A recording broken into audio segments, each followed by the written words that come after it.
Hey guys, today I'm going to be giving an update on the English edition of Shadowverse Evolve's BP09, which will be the Worlds patch, as it was for the Japanese edition of the game 1 year previously.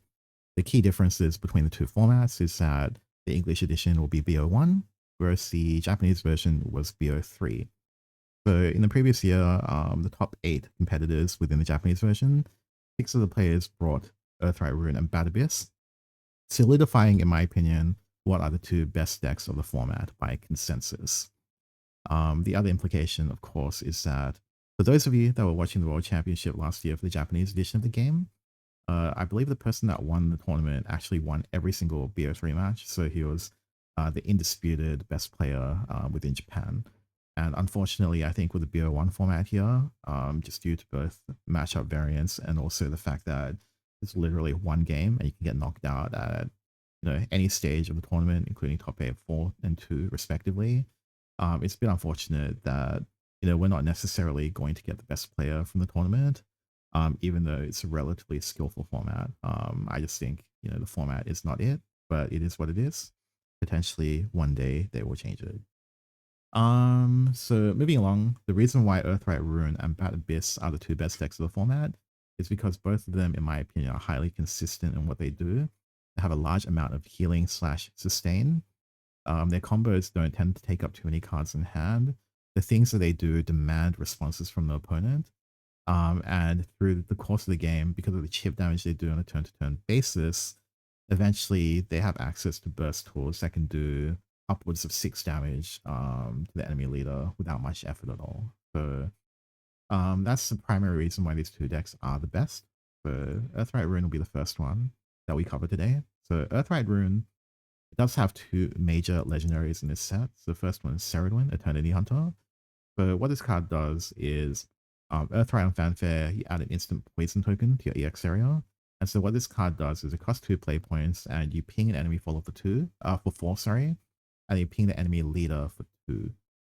In addition, when you evolve the card, you do Earthrite again and you can get a different potion. So this one can reanimate a follower. So this can be either Riley, Ancient Alchemist, or Ceridwen herself. And then you can evolve it again and do the same thing. And then basically your first Forbidden token, which is a potion, costs 2 less on that turn. So most of the time in the early game, you're just going to be using the 4 damage to enemy follower plus 2 damage to enemy leader effect. But as the game progresses, you might have more complex or fancy combos. So this card is very, very strong, especially kind of the 2 play point token in the end game, because you can actually bring back Alchemist, bring it back, and do the whole combo for 1 less play point, right? Moving along, so we have Faust Truthseeker. So this card is kind of broken. It's like 3 cards for 1, if not more. So search your deck for 2 Earth Sigil Amulets that cost 4 or less. Put them in EX area and they cost 0. So typically there's 2 ways to use this card. The first one is the if you don't have Ceridwen engraved, then you probably just get Summoning Drills and Red Hot. And so you just build a board, clear that board, and then you kind of set up like your graveyard. You've got a golem in your grave as well. So yeah, I mean, that's definitely fine. In addition, your other primary usage is you get Gingerbread House, heal for 3, and then you get Mirror of Truth, bring back Ceridwen, and then you can evolve Ceridwen if you have either a point or 1 play point open, and then you can ping the enemy leader to clear the board, force your opponent to deal with a 4/4 and a 4/4, and then in the end phase, Faust, use an Earthrite again, and then you buff one of your followers by +1/+1, and then deal 2 damage to enemy leader. So with Ceridwen, you're pinging them for 4, clearing their board, and then forcing your opponent to deal with your board. And that's like the bread and butter of why it's so strong. Alternatively, it's also okay to Mirror of Truth to get back Alchemist, because depending on the opponent's deck, it's not easy for them to clear like a 3/6 at the end phase. So your mileage will vary. Obviously, you do what you need to based on the game state. In addition, Dirt Rune doing Dirt Rune things, very highly efficient kind of removal options. You obviously have Riley, which can draw 2 in the early game. And then later in the game, you can recur it from the graveyard for 6 and then Storm Damage face, ping any follow, etc. This deck does almost everything, right? So that is essentially one of the best decks of the format. Okay, so moving along, we have Bad Abyss. So this is also another tier 1 deck of the format. So This is probably one of the worst matchups for Dirt Rune, but it depends on how many Angelic Barrages they run. So effectively, this deck got a nice early game curve. So a lot of one drops, a lot of two drops, etc. You want to open with bats in turn one, and then either because of Raven or they're both called Raven to be fair, and then or summon Bloodkin, and then on turn two you have a bunch of options. And if your opponent has something that you need to clear, you can just play Raven, Eventide, bury a Forest Bat, and then kill one of their followers, and draw a card, which is kind of ridiculous. And then, every single turn that passes by, you get access to more and more tools. All Blood King is a very strong one. So on Evolve, you get two. On Phantom, you get two Forest Bat tokens. But on Evolve, you get +1/+1. This is very relevant against Dirt Rune in particular, because often they're going to use Ceridwen to clear your board. Then you drop your Old Blood King, clear their Ceridwen, and then kind of when they play Faust, they can't really clear Old Blood King because it's got 5 defense on either.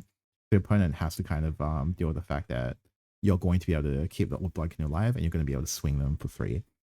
So also once you built up enough kind of vampire cards in your graveyard, you have access to the free effect for Gift the Bloodkin.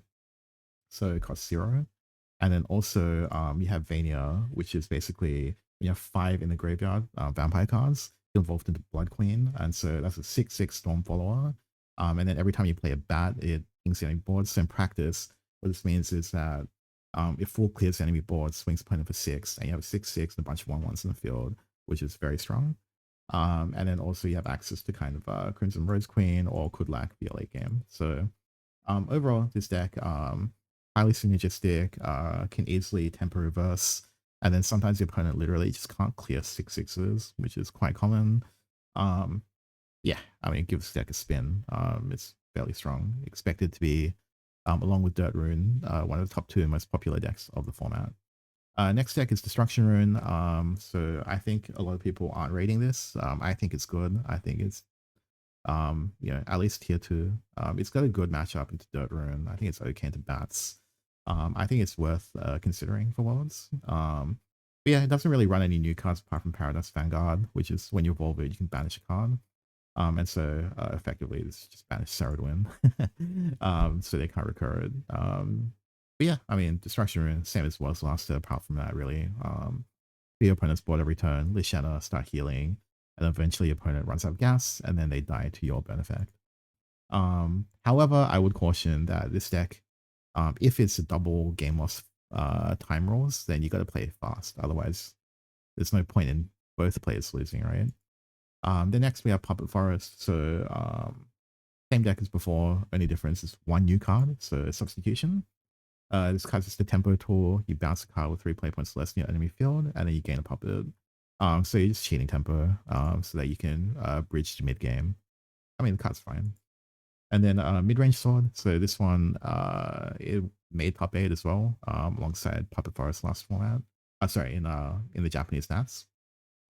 So this deck runs a lot of new cards, but essentially you can just consider this to be an aggressive token deck. I don't think it's that good, to be honest. I think it's very snowbally. It depends on the opponent not having the right removal.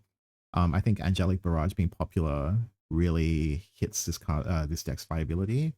But hypothetically, if your opponent misses kind of their removal, you just wipe the floor with them. That's pretty much all there is to it. It's got a lot of storm options. It floods the board, like goes very wide, and then if the game goes long enough, you can use Leo to get a very strong late game. I mean, whatever. Mid-range sword is just mid-range sword. So next we have the 2 new decks. So these weren't part of BP09 in the Japanese version of the game. They were originally deluxe starter decks. So look, these decks are perfectly fine, but they weren't designed to be tier 1 or tier 2 decks. They're supposed to be competitive at a local level. I'm sure someone can cook, and maybe you might see a few of these at the World Championship, but they're meant to be budget options. I'm not sure they still are, because obviously Forte, for instance, is expensive, but I mean, whatever. What this deck does is it starts going online around when you evolve Remilia. So when she dies in her evolve form, she leaves behind a token, and then that token stacks up, and then once you've got enough effects, you can start to close out the game. That's pretty much like the key concept of this deck. The next one is Academic Rune. So this one The way this one works is very similar. So instead of stacking an amulet, you're stacking your grave.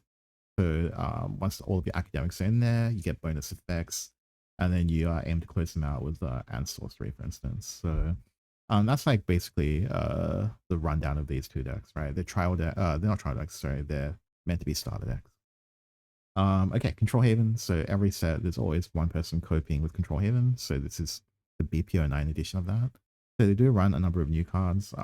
But look, main thing you need to know is like, Tenko Shrine. This one basically, whenever you heal, you do 2 damage to an enemy follower or enemy leader. So you're just constantly clearing board, healing your own leader, and eventually you can finish it off with something like Elixir, right? So this card, when it evolves, it does 2 damage to an enemy follower and leader, equal to 2 times the number of amulets in your field. So, I mean, this deck, it has a pretty straightforward game plan. I think if you're going to Worlds, just be aware that it exists. I don't know if this is necessarily a great deck though.